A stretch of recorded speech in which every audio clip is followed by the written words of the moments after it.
같이 말씀 보겠습니다. 마가복음 11장 12절에서부터 19절까지의 말씀입니다.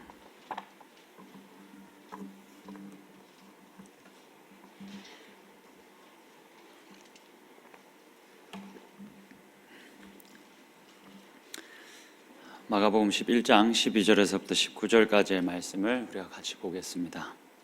교독하면 좋겠습니다. 12절부터 제가 읽겠습니다. 이튿날 그들이 베다니에서 나왔을 때에 예수께서 시장하신지라 잎사귀 있는 한 무화과 나무를 보시고 혹 그 나무에 무엇이 있을까 하여 가셨더니 가서 보신즉 잎사귀 외에 아무것도 없더라. 이는 무화과의 때가 아님이라. 예수께서 나무에게 말씀하여 이르시되 이제부터 영원토록 사람이 내게서 열매를 따먹지 못하리라 하시니 제자들이 이를 듣더라. 그들이 예루살렘에 들어가니라. 예수께서 성전에 들어가사 성전 안에서 매매하는 자들을 내쫓으시며 돈 바꾸는 자들의 상과 비둘기 파는 자들의 의자를 둘러 엎으시며 아무나 물건을 가지고 성전 안으로 지나다님을 허락하지 아니하시고 이에 가르쳐 이르시되 기록된 바 내 집은 만민이 기도하는 집이라 칭함을 받으리라고 하지 아니하였느냐? 너희는 강도의 소굴을 만들었도다 하시매. 죄송합니다. 제가 열심히 대제사장들과 서기관들이 듣고 예수를 어떻게 죽일까 하고 꾀하니 이는 무리가 다 그의 교훈을 놀랍게 여김으로 그를 두려워하밀러라. 그리고 날이 저물매 그들이 성 밖으로 나가더라. 아멘. 날씨가 많이 좋아졌습니다, 여러분. 이렇게 날씨가 좋아져서 행복하십니까? 어제 이렇게 날씨가 이렇게 많이 좋아지고 이렇게 벚꽃이 만발한지 모르고 이렇게 청년 몇 명들한테 할 얘기가 있어가지고 전화를 좀 했었습니다. 근데 하나같이 전화를 안 받더라고요. 진짜. 아니 그래도 보통 하면 한 명 정도는 받는데, 원래 잘 안 받으시는데 한 명 정도는 받는데 이게 아예 안 받으셔가지고 이거 왜 이러나 라고 생각했는데, 이게 저녁에 이제 집에 가는 길에 보니까 벚꽃이 이렇게 만발해 있더라고요. 그래서 바쁘겠구나, 전화를 안 받을만 하겠구나 라는 생각을 했습니다. 뭐 또 그와 동시에 안 받는 이유가 벚꽃 때문이겠느냐마는 다른 이유도 있지 않겠나라는 그런 생각도 좀 하긴 하면서 되게 씁쓸하게 집으로 돌아갔습니다. 그랬다는 겁니다. 그냥 날씨가 좋았다는 말을, 날씨가 너무 좋다는 말을 하고 싶었습니다. 어쨌든 이렇게 날씨가 좋은 날 여러분들하고 같이 말씀을 나누고 할 수 있어서 너무 감사합니다. 그리고 제게는 참 영광스러운 일인 것 같다라는 생각을 찬양하면서 했습니다. 오늘 말씀을 좀 우리가 보겠습니다. 계속해서 마가복음의 말씀을 우리가 보는데, 오늘 우리가 12절에서부터 14절까지의 말씀은 크게 잘 다루지 않을 겁니다. 이건 이제 다음 주에 저희가 다룰 거고, 오늘은 이 15절에서부터 19절까지만 우리가 좀 같이 집중해서 같이 이야기를 나눠보면 좋지 않을까 싶습니다. 우리 방금 읽어서 아시겠지만 여러분, 예수님이 오늘 본문에서 등장하고 있는 예수님이 굉장히 우리들에게 낯선 모습을 보이십니다. 예수님이 이제 저희가 저번 주였죠. 종료주일을 맞아서 예수님이 예루살렘에 입성하시는 이야기를 우리가 함께 나눴었습니다. 예수님이 성경에 기록되어진 대로 여러 유혹들이 있었겠지만, 그리고 예수님의 마음에 많은 불편함들이 있었겠지만, 그 성경을 응하게 하시려고 평화의 왕의 모습으로 예루살렘에 입성하셨습니다. 백마를 타고 입성해도 되었을 텐데 아무도 타지 않은 나귀 새끼를 타고 그렇게 평화의 왕의 모습을 잃어버리지 않은 채 예루살렘으로 들어가셨습니다. 그래서 덧없는 사람들의 그 환호가 약간 예수님을 불편하게 했을 텐데, 예수님이 마음을 잘 지키시고 흐트러지지 않으신 채로 예루살렘으로 들어가셨습니다. 예루살렘으로 제일 먼저 들어가셔서 하신 일이 성전으로 가셔서 성전을 확인하는 일이었습니다. 성전을 이렇게 쭉 둘러보시고는 시간이 이제 늦어서 다시 성전을 나와서 예루살렘을 나와서 베다니로 가셨습니다. 베다니로 가셔서 하루를 지내시고 다시 이제 예루살렘으로 들어가는, 예루살렘 성전으로 들어가는 이야기가 오늘 본문의 이야기입니다. 근데 그 길목에서 그 무화과 나무를 한 그루 보십니다. 그러니까 성경은 예수님이 시장하셨다, 배고프셨다라고 기록하죠. 배가 많이 고프셨는지 무화과 나무 가까이 가십니다. 근데 그 나무에 열매가 하나도 없었습니다. 잎사귀만 무성했습니다. 그랬더니 평화의 왕으로 예루살렘에 입성하신 예수님이 어떻게 하셨습니까? 덜컥 그 나무를 저주해 버리십니다. 느닷없이 그냥 저주를 해버리십니다. 문제는 예수님이 예루살렘에 있는 성전에 다시 들어가셨을 때 일어납니다. 우리가 읽었던 것처럼 예수님이 성전에 들어가시자 이성의 끈을 놓아버리고 매매하는 자들의 의자를 뒤엎어버리시고 돈 바꾸는 자들의 상을 엎어버리십니다. 예수님이 이렇게 이성의 끈을 놓아버리시죠. 그 모습을 우리가 간단히만 좀 살펴볼 겁니다. 15절에서부터 16절까지의 말씀을 볼 건데, 예수님이 사실 이렇게까지 화를 내시는 모습이 생소하지 않습니까? 근데 예루살렘을 입성하셨을 때 그 예수님의 모습과 대조해서 보면 너무 이렇게 큰 차이를 보이시는 장면입니다. 근데 그 장면을 우리가 좀 볼 텐데, 보면서 예수님이 뭐 때문에 이렇게 화가 나셨을까? 예수님이 뭐 때문에 이렇게 이성의 끈을 놓아버리실 수밖에 없었을까? 그 요인이 무엇일지를 여러분들이 한번 추측하면서 같이 말씀을 봐보면 좋겠습니다. 15절의 말씀을 한번 보시겠습니다. 아니요. 네. 15절. 네, 감사합니다. 예수님이 15절의 말씀을 같이 한 번만 읽어볼까요? 같이 읽겠습니다. 시작. 그들이 예루살렘에 들어가니라. 예수께서 성전에 들어가사 성전 안에서 매매하는 자들을 내쫓으시며 돈 바꾸는 자들의 상과 비둘기 파는 자들의 의자를 둘러부셨다. 예수님이 성전에 들어가셨습니다. 근데 그 성전 안에서 매매하는 자들이 있었고 돈을 바꿔주는 사람들이 있었습니다. 그래서 매매하는 자들의 의자를 둘러 엎어 버렸습니다. 여러분, 지금 많은 사람들이 그 순례객으로서 예루살렘 성전을 방문했습니다. 당시 이 이스라엘 백성들, 유대인들은 자신들의 절기를 맞아서 늘 정기적으로 이 예루살렘 성전을 방문했습니다. 이렇게 방문할 때마다 그 방문을 하고 나면 그 성전에서 제사를 드렸습니다. 그 제사를 드리려면 제사를 드리기 위한 동물이 필요할 거 아닙니까? 그래서 이 성전 안에서는 그 동물들을 사서 성전 제사에 참여할 수 있도록 비둘기를 팔고 양을 팔고 기름을 파는 사람들이 있었습니다. 물론 그렇게 사고 파는 행위 중에 그것을 관리 감독하는 성전 관리인들은 그 관리 감독하고 그 자리를 내어주면서 거기서부터 오는 부당한 이익을 취했을 겁니다. 직접 물건을 파는 사람들도 어느 정도의 이익을 취했겠죠. 근데 예루살렘을 방문한 순례객들에게 이 매매하는 행위는 어떻게 보면 필수적인 일이었습니다. 한번 생각해 보십시오. 로마 저 멀리에서 뿔뿔이 흩어져 지내다가 예루살렘을 방문합니다. 대부분 다 걸어서 예루살렘으로 왔습니다. 내가 제사에 드릴 거라고 거기서부터 막 비둘기를 데려오고 양을 끌고 오고, 너무 어려운 일이지 않겠습니까? 그리고 그 당시에 제사에 드려지는 이 동물들은 까다로운 어떤 조건들이 다 있었지 않습니까? 데리고 오는 길에 부정해질 수도 있는 것 아닙니까?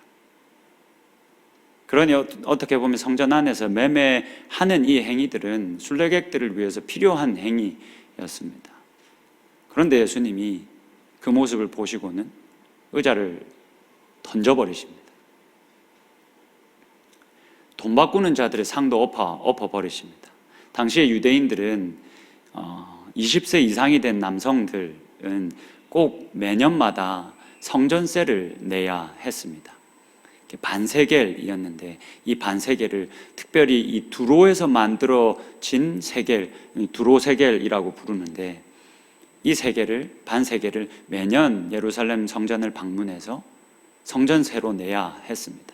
근데 이 사람들이 여러 곳에 흩어져 살았지 않습니까? 그 당시에는 여러 가지의 화폐가 통용되고 있었습니다. 로마 화폐도 있었고 헬라 화폐도 있었습니다. 다 그 동전들을 가지고 있을 것 아닙니까? 성전에 오면 꼭 환전을 해야 했습니다. 두로 세겔로 성전세를 내야 됐으니까. 그러니까 이것도 사실은 순례객들을 위해서 필요한 행위였습니다. 근데 예수님이 그 모습을 보시고 그 사람들의 상을 엎어버리십니다. 뭐 때문에 예수님이 어떻게 보면 되게 필요한 일인 것 같아 보이는데, 물론 그 사이에는 부당한 이익을 취하는 자들이 있었겠지만 어떻게 보면 순례객들을 위해서는 필요한 행위들인데 왜 이렇게까지 화를 내셨을까요? 16절의 말씀도 우리가 좀 더해서 보면 좋겠습니다. 예수님이 그 상을 뒤엎으셨을 뿐만이 아니라 이어서 이렇게 말씀하십니다. 아무나 물건을 가지고 성전 안으로 지나다님을 허락하지 않으셨다. 여기서 물건이라고 번역되어진 이 단어는 그릇 혹은 어떤 기구를 의미하는 단어입니다. 그러니까 예수님이 성전 안으로 들어가셨는데 그 성전 안에서 적합하지 않은, 그러니까 거룩하지 않다라고 여겨지는 그릇 혹은 기구들을 사람들이 버젓이 그 성전 안에서 들고 다니는 겁니다. 그 모습을 보면서 성전 안에서 이런 물건을 가지고 다니는 것을 허락하지 않았다라고 이제 성경은 기록합니다. 여러분 다시 질문을 이렇게 되새겨 보시죠. 예수님이 왜 이렇게까지 화를 내셨을까요? 이 질문에 여러분들이 답하시는 걸 제가 도와드리기 위해서 우리 개역개정의 이 성경 번역보다는 조금 더, 제가 봤을 때 이 구절만큼은 더 좋은 번역이라고 여겨지는 새 번역의 말씀을 좀 가져왔습니다. 한번 이 말씀을 보시겠습니까? 새 번역은 이 15절과 16절을 이렇게 번역합니다. 뭐가 다른지 한번 잘 보십시오. 그리고 그들은 예루살렘에 들어갔다. 예수께서 성전에 들어가셔서 성전 뜰에서 팔고 사고 하는 사람들을 내쫓으시면서 돈을 바꾸어 주는 사람들의 상과 비둘기를 파는 사람들의 의자를 둘러엎으시고 성전 뜰을 가로질러 물건을 나르는 것을 금하셨다. 지금 영어 성경을 보셔서도 아실 수 있겠지만 지금 이 예수님이 상을 둘러엎으시고 의자를 집어 던지시고 물건을 함부로 가지고 돌아다니는 것을 금하신 그 장소가 성전뜰입니다. 성전뜰이라고 번역하는 것이 더 정확한 번역입니다. 여러분 이 성전뜰이 어딘지를 그림을 통해서 한번 보시겠습니다.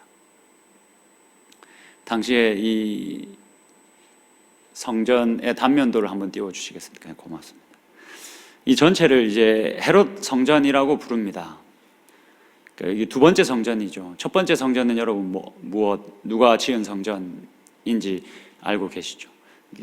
다윗의 뜻을 이어받아서 솔로몬이 첫 번째 성전을 지었죠. 근데 이스라엘이 무너지면서 그 성전이 회파되었습니다. 그리고는 이제 이 헤롯이 유대인들의 환심을 사기 위해서 그들의 성전을 이렇게 아름답고 웅장하게 다시 지어 줬습니다. 그래서 이 전체를 이제 성전산이라고 부르는데, 지금 예수님이 막 이렇게 이성의 끈을 놓으시고 분개하신 곳이 어디냐면 약간 잘렸는데 제일 넓은 면적인 이방인의 뜰입니다. 여기를 이제 성전뜰이라고 하기도 하고 이방인의 뜰이라고 하기도 합니다.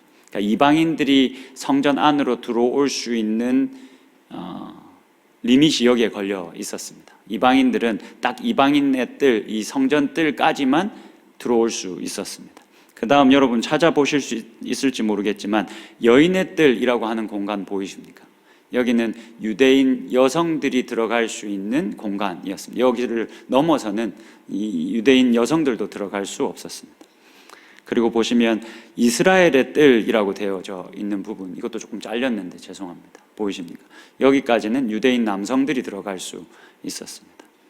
그리고 제사장의 뜰이라고 되어 있는 공간은 제사장들까지도 이제 제사장들이 들어갈 수 있는 공간.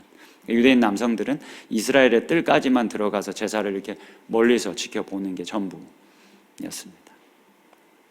지금 예수님이 붕괴하시는 장소가 바로 이 이방인의 뜰, 성전 뜰이었습니다. 여러분, 예수님이 왜 이렇게 붕괴하시면서 상을 막 다 뒤엎어 버리셨을까요?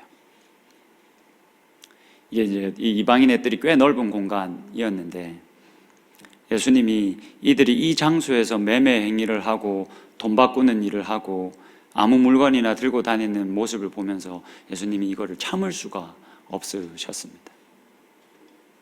그래서 막 모든 상을 다 뒤엎어 버리셨습니다. 이 거꾸로 뒤집으면 무슨 말입니까? 이 이방인의 뜰은 유대인들에게 이렇게 이 세속적인 행위들을 해도 괜찮은 거룩하지 않은 공간으로 여겨졌습니다. 여러분, 이 거룩이라는 것을 기준으로 지금 유대인들이 이렇게 등급을 나눠 놓고 있는 것을 이 성전을 통해서 여러분들이 보실 수 있지 않습니까? 이방인들은 여기까지고, 여인들은 여기까지고, 남성들은 여기까지고, 제사장들은 여기까지다. 그러니까 유대인들이 여겼을 때 이방인의 뜰은 거룩한 공간이 아닌 겁니다. 지성소를 품고 있는 이 성전은 거룩한데 이 이방인의 뜰은 거룩한 공간이 아닌 겁니다.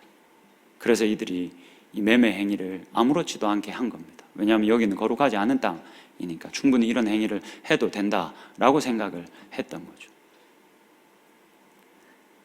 그 생각을 하신 예수님이 화가 많이 나신 겁니다. 여러분, 그렇다면 예수님이 화가 이렇게 많이 나신 이유가 이 사람들의 행위 때문입니까?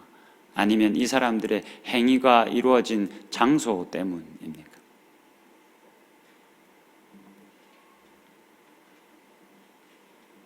아니면 무슨 말인지 도대체 이해를 못 하시겠습니까?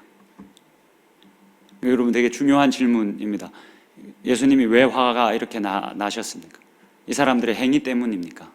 이 사람들의 세속적인 행위 때문입니까? 아니면 이들이 행한 그 행위가 일어난 장소 때문입니까? 장소 때문이지 않겠습니까? 여러분, 우리는 어떻습니까? 여러분, 우리는 어떻게 살아가고 있습니까? 우리가 예배하는 이 공간은 아주 거룩한 공간인데 이 예배를 마치고 우리가 세상으로 돌아가 가정과 직장과 혹은 학교에 속해 살아갑니다. 여러분, 그곳은 거룩한 땅입니까? 거룩하지 않은 땅입니까? 그곳은 도대체 어떤 땅입니까? 우리가 마음껏 매매 행위를 일삼아도 아무 물건이나 들고 다녀도 되는 땅입니까? 아니면 그것도 거룩한 땅입니까? 예수님이 이렇게 성전의 모습을 보시면서 슬퍼하시고 분개하셨습니다. 그리고는 이어서 예수님이 성전을 다시 정의하십니다. 17절의 말씀을 같이 한번 보시겠습니다. 여러분들이 한번 읽어주시겠습니까? 같이 한번 읽겠습니다. 시작.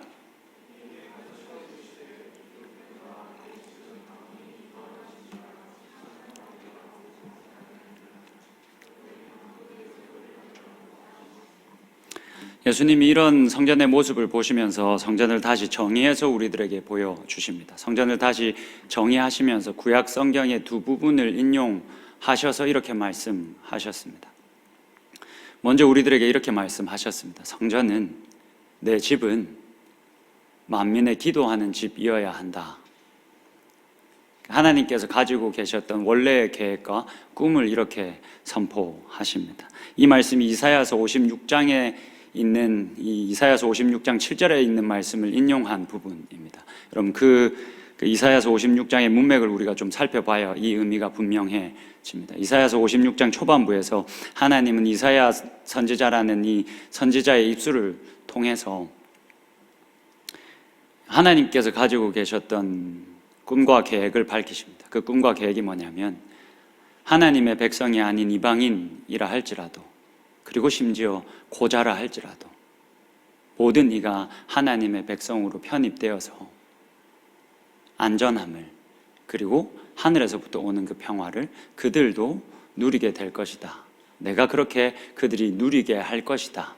그들이 이방인이든 심지어 신체적인 결함이 있든 아무 상관없이 내가 그 평안을 그들도 동일하게 누리게 할 것이다 라고 하나님이 선포하는 장면입니다. 이 말씀을 좀 한번 같이 보실까요? 이사야서 56장 3절의 말씀을 한번 보십시오. 여호와께 연합한 이방인은 말하기를 여호와께서 나를 그의 백성 중에서 반드시 갈라내시리라 하지 말라. 고자도 말하기를 나는 마른 나무라 하지 말라. 하나님께서 동일하게 하나님의 백성으로 여길 것이다 라고 이야기를 하시는 거죠. 이어서 7절을 보면 이렇게 기록되어져 있습니다. 내가 곧 그들을 나의 성산으로 인도하여 기도하는 내 집에서 그들을 기쁘게 할 것이다. 그 다음이 중요합니다. 그들의 번제와 희생을, 무슨 말입니까? 이방인들의 번제와 희생을, 좀 더 정확히 말하면 이방인들이 제사장이 되어 직접 그들이 드리는 이 번제와 희생을 나의 제단에서 내가 기꺼이 받을 것이다. 왜냐하면 이는 내 집은 만민이 기도하는 집이라 일컬음이 될 것이기 때문에 그렇다.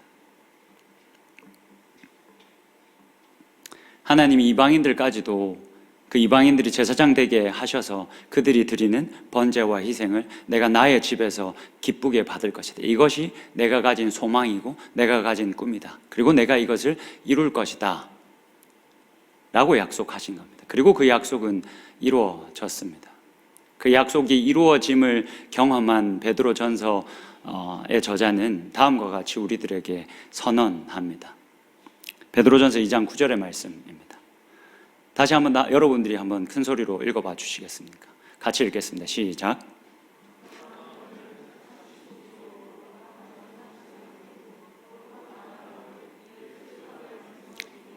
이는 너희를 어두운 데서 불러내어 그의 기이한 빛에 들어가게 하신 이의 아름다운 덕을 선포하게 하려 하십니다.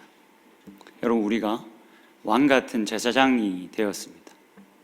이방인은 우리가 하나님이 자신의 아들을 내어주심 때문에, 그리고 그 내어주신 그 예수 그리스도와 심지어 우리가 연합한 것 때문에 그렇게 우리는 왕과 같은 제사장이 되었다라고 성경이 선언합니다. 우리가 왕 같은 제사장들이라는 사실을 잊지 마십시오. 여러분, 저만 제사장이 아닙니다. 여러분들도 다 왕 같은 제사장이 되었다라고 성경은 선포합니다. 근데 이런 게 하나님의 꿈인데, 이 만민이 기도하는 집이 되는 것, 세상 곳곳 어디에 누구든지 예배하는 것, 그래서 그곳에서 드려지는 예배를 하나님께서 받으시는 것, 이게 하나님의 소망, 이게 하나님의 꿈이었는데 유대인들이 이 하나님의 꿈과 소망을 철저히 짓밟고 있었습니다. 그래서 이들이 이 성전을 강도의 소굴로 만들어 놓고 있었습니다. 이 강도의 소굴이라는 표현은 예레미야서 7장의 말씀을 인용한 말씀입니다. 이 예레미야 7장에서는 하나님이 예레미야 선지자를 세우셔서 이스라엘 백성들, 그러니까 유대 백성들, 하나님의 백성들이 짓고 있는 죄를, 그리고 그들이 계속 빠지고 있는 이 거짓말 하나를 지적하는 장면이 기록됩니다. 그 말씀을 저희가 같이 한번 보면 좋겠습니다. 예레미야서 7장 4절입니다. 너희는 이것이 여호와의 성전이라, 여호와의 성전이라, 여호와의 성전이라 하는 거짓말을 믿지 말라. 지금 하나님의 백성들에게 너희가 이것이 여호와의 성전이다 라고 외치고 있는 그 외침, 그 거짓말에 속지 말라 라고 이야기하십니다. 그리고는 이어서 이렇게 말씀하십니다. 보라, 너희가 무익한 거짓말을 의존하는도다. 너희가 도둑질하며 살인하며 간음하며 거짓 맹세하며 바알에게 분향하며 너희가 알지 못하는 다른 신들을 따르면서 내 이름으로 일컬음을 받는 이 집에 들어와서 내 앞에 서서 말하기를 우리가 구원을 얻었나이다 하느냐? 이는 이 모든 가증한 일을 행하려 함이로다. 유대 백성들이 뭐 하고 있었습니까? 세상에 나가서는, 성전을 벗어나서는 도둑질하고 살인하고 간음하고 우상숭배하고 할 수 있는 모든 것들을 이방인들과 함께 어울려 다 하면서 성전 앞에 올 때마다, 성전으로 들어갈 때마다 이것이 여호와의 성전입니다. 이것이 여호와의 성전입니다. 우리는 그렇게 구원을 받은 하나님의 사람들입니다 라고 외치며 이렇게 이중적인 삶을 살았다는 겁니다. 그래서 11절을 보시면 내 이름으로 일컬음을 받는 이 집이 너희 눈에는 도둑의 소굴로 보이느냐? 보라, 나 곧 내가 그것을 보았노라. 여호와의 말씀이니라.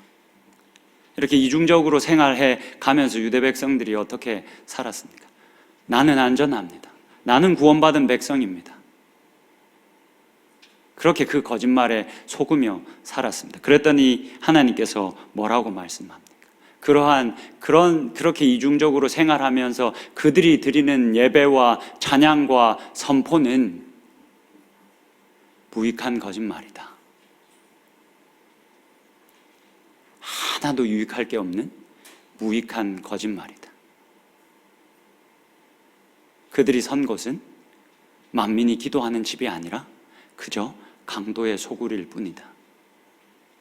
그렇게 너희들이 이중적으로 생활해 간다면 너희들이 드리는 예배는 새빨간 무익한 거짓말일 뿐이다. 그리고 너희들이 그 성전을 강도의 소굴로 만든다.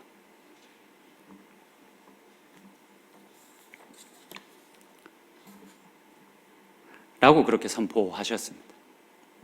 예수님이 이 말씀을 인용해 오시면서 당시에 이 성전 안에서 이방인의 뜰로, 여인의 뜰로, 이스라엘의 뜰로, 제사장의 뜰로 이렇게 구분해 놓고 이방인의 뜰은 거룩하지 못한 땅이다, 세속적인 땅이다, 그러니 함부로 해도 된다 라며 그렇게 매매 행위를 일삼는 유대인들에게 너희들이 이 성전을 강도의 소굴로 만들었다 라고 선포하신 겁니다. 여러분, 오늘 말씀은 사실 우리들에게 굉장히 유명한 말씀이죠. 우리가 이 말씀을 흔히 예수의 이 성전 청결 사건이라고 많이 부르고 그렇게 우리가 알고 있습니다. 부패한 이 성전을 예수님이 찾아 들어가셔서 깨끗하게 하셨다라는 의미를 가지고 있는 거죠.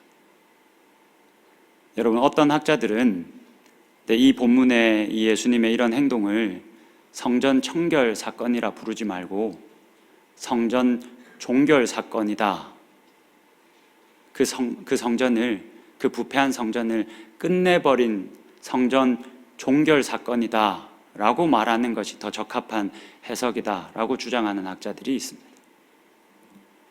저는 그 사람들의 의견에 동의합니다.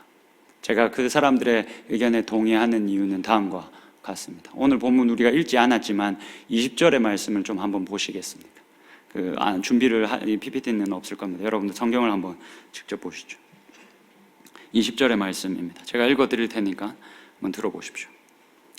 그들이 아침에 지나갈 때에 무화과 나무가 뿌리째 마른 것을 보셨다. 여러분, 지금 예수님이 성전을 이렇게 뒤엎으신 이 이야기가 무화과 나무를 저주하시고 또 그 무화과 나무가 뿌리째 말라버린 이야기로 이렇게 쌓여져 있습니다. 우리가 자주 이야기한 샌드위치 구조죠. 여러분, 어떤 청년이 저에게 목사님이 좋아하는 그 샌드위치 구조라고 하던데, 여러분, 저는 그걸 좋아하지 않습니다. 마가복음의 저자가 그냥 그렇게 많이 하고 있는 겁니다. 뭐 제가 뭐라고 그걸 좋아하겠습니까? 그냥 이 마가복음의 저자가 그렇게 쓰고 있어서 제가 계속 말하고 있는 것 뿐입니다. 예수님이 그 성전에 들어가셔서 뒤엎으신 이 사람들의 행위를 보시고 화가 나셔서 뒤엎어 버리셨는데 그 이야기가 무화과 나무의 이야기로 이렇게 쌓여져 있습니다. 샌드위치 구조를 이제 그 마가복음의 저자가 사용할 때마다 어떻게 해석하는 것이 좋다라고 말씀을 드렸습니까?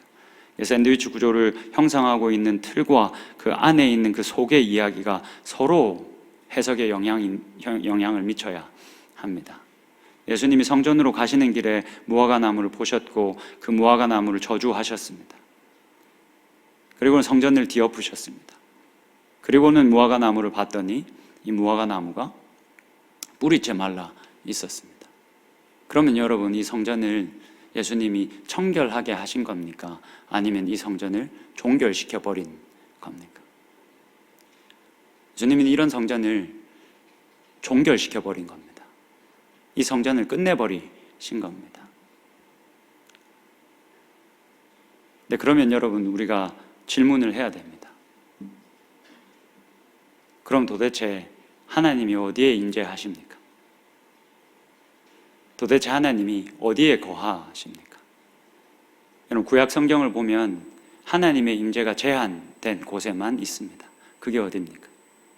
성막 혹은 성전입니다.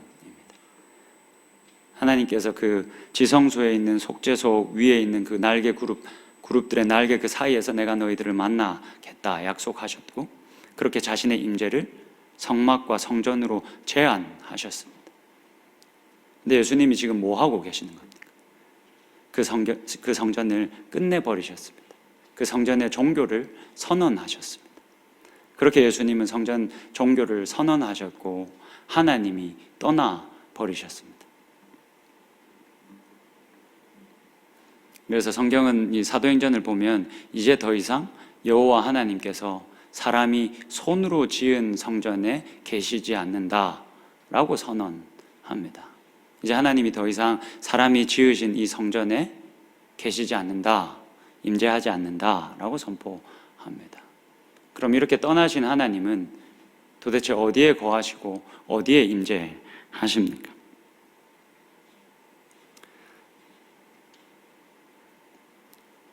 우리가 함께 이제 말씀을 나눈 지가 1년이 넘어가니까 제가 이 정도 끌고 오면 이제 이 질문에 대한 답으로 어떤 성경 구절의 말씀을 꺼낼 건지 감이 오십니까? 우리가 1년 넘게 이제 1년 반 육박해 오고 있는데 이제 제가 자주 말했기 때문에 소망을 가지고 있습니다. 이제 이쯤 되면 이 질문에 하나님이 어디에 거하시는가에 대한 질문에 답을 꺼내기 위해서 제가 어디에 있는 말씀을 가져오겠습니까?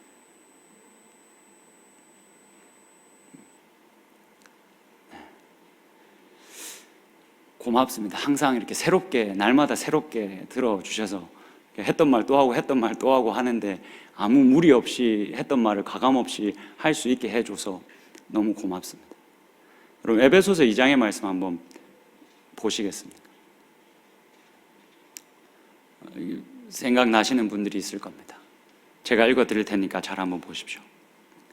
너희는 사도들과 선지자들의 터 위에 세우심을 입은 자라. 그리스도 예수께서 친히 모퉁이 돌이 되셨느니라. 지금 이 바울은 우리들에게 그림 그리듯이 하나님께서 새롭게 지으시는 성전, 교회를 우리들에게 그려서 보여줍니다. 뭐라고 말합니까? 예수께서 친히 모퉁이 돌이 되셨다. 근데 제가 이 모퉁이 돌이라는 번역보다 머릿돌이라고 번역하는 게 훨씬 더 좋다라는 말씀도 드렸습니다. 그러니까 그 당시에 이 고대 근동에 있었던 이 아치형의 문을 생각해 보시면 됩니다. 예수 그리스도가 이 캡스톤, 이 머릿돌이 되시고 우리가 그의 옆에서 그와 연합되어져서 이렇게 성전이 되어져 간다라는 이야기를 바울이 하고 있는 겁니다. 21절의 말씀 보시겠습니다. 그의 안에서 건물마다 서로 연결하여 주 안에서 그렇게 성전이 되어간다. 예수는 우리의 머리가 되시고 우리는 그의 몸이 되어져서 이렇게 연합되어져서 하나님께서 그 교회를, 그 성전을 다시 새롭게 이러한 모습으로 지으셨다. 그렇게 우리는 주의 아름다운 성전이 되었다. 22절입니다. 너희도 성령 안에서 하나님이 거하실 처소가 되기 위하여 그리스도 예수 안에서 함께 지어져 가느니라. 그렇게 예수 그리스도를 머리로 하고 몸이 된 우리 가운데 하나님이 거하신다.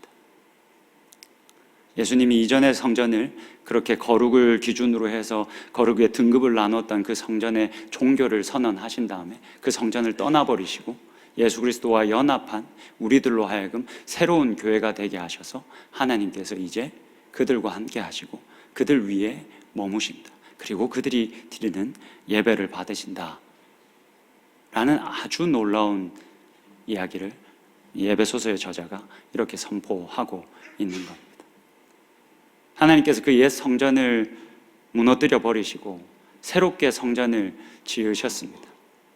이렇게 새롭게 성전을 지으시면서 하나님께서 가지고 계신 그 소망을 아주 잘 표현한 학자가 있어서 그 글을 좀 가져와 봤습니다. 마지막으로 이 글을 한번 보시죠. 잘 한번 들어보십시오. 하나님의 의도는 옛 성전을 완전히 무너뜨려 버리시고 우리로 말미암아 새롭게 지으신 그 하나님의 의도는 어느 날인가 그가 창조하신 세계의 구석구석을 자신의 임재로 가득 채우시는 것이다.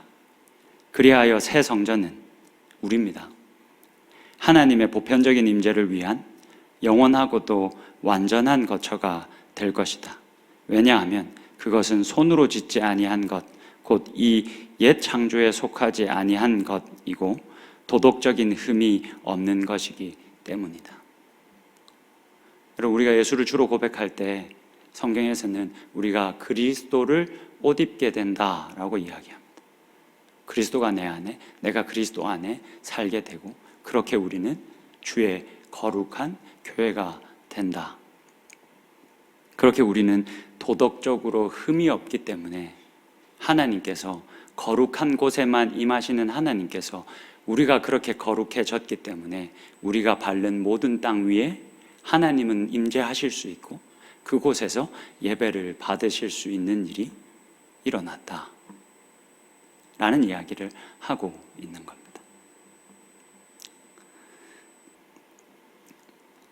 여러분, 이렇게 한번 생각해 보십시오. 우리 가정이 있습니다. 나 빼고는 교회를 다니는 사람이 없습니다. 내가 볼 때도 내 가정이 너무 많이 깨져 있습니다. 남이 볼 때도 우리 가정은 깨어져 있습니다. 가족 구성원이 3명 혹은 4명인데 거기에 한 사람만 그리스도인이고 나만 그리스도인이고 나머지 모든 사람은 비그리스도인입니다. 그리고 내가 신앙생활 하는 것을 딱히 말은 안 하지만 우습게 보고 조롱합니다.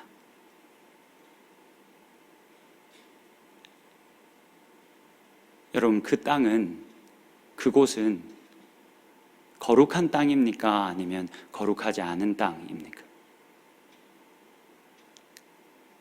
여러분이 서 있는 그곳은 하나님이 거하셔서 예배를 받으실 수 있는 곳입니까? 아니면 더러워서 받으실 수 없는 곳입니까? 여러분들이 회사를 갔다 칩시다. 10명이 같이 일을 합니다. 열의 9이 예수를 믿지 않습니다. 예수를 믿는 것을 하찮게 여깁니다. 열의 1명인 여러분만 예수를 믿습니다. 여러분, 그곳은 거룩한 땅입니까? 지극히 더러운 땅입니까? 여러분들 어떻게 생각하십니까? 그곳은 거룩합니까? 아니면 거룩하지 않습니까? 아주 거룩합니다. 왜 거룩합니까? 10명 중에 하나인 여러분들이 있기 때문에 그렇습니다. 여러분이 그 자리에 있기 때문에 그렇습니다. 예수 그리스도와 연합해서 예수 그리스도를 옷 입어버려서 그렇게 거룩해진 여러분들이 그 자리에 서 있기 때문에 그 땅은 거룩한 땅입니다. 하나님은 거기서도 예배를 받으시기에 합당한 분이십니다. 그 예배를 그곳에서도 받기를 소망하셔서 우리를 교회로 부르셨습니다. 아주 놀랍게도 아주 비천하고 능력 없고 여전히 우리는 신입이고 여전히 아무것도 잘 몰라서 많이 실수하고 계속 뭐만 하면 물어야 하는 입장이지만 하나님께서 하나님의 그 큰 꿈과 소망을 여러분들을 통해서 이루셨습니다. 그러니 작다라고 말하지 마십시오. 내가 할 수 있는 게 없다라고 말하지 마십시오. 성경이 증언하지 않습니까? 여러분들 때문에 여러분이 선 그 자리가 거룩해졌다고. 하나님이 예배받을 수 있을 정도로 그렇게 깨끗해졌다고. 여러분들이 끔찍하다라고 말하는 그 가정이, 그 직장이, 그 학교가 누구 때문도 아니라 여러분 때문에 거룩해졌다고. 그래서 하나님이 충분히 거기서도 거하실 수 있고 예배를 받으실 수 있게 되었다고. 그렇게 여러분들은 하나님의 꿈을 이루어 주신 분들이라고 성경이 증언하지 않습니다. 그러니 하찮다 말하지 마십시오. 그리고 여러분들이 밟는 모든 땅 하나님이 예배하게 하십시오. 그것이 하나님께서 가지고 계신 꿈이자 소망입니다. 여러분, 우리가 왜 이 여름에 태안까지 또 가고 필리핀까지 또 가겠습니까? 우리가 그 자리에 서면, 그 깨어진 땅에 서면 그 땅의 깨어짐과 더러움과 세속적인 것은 다 물러가고 그 땅이 내가 선 것 때문에, 여러분들이 그 자리에 서 있는 것 때문에 거룩해지고 거기서 하나님이 기쁘게 예배를 받으실 수 있기 때문에 우리는 가야 하는 겁니다.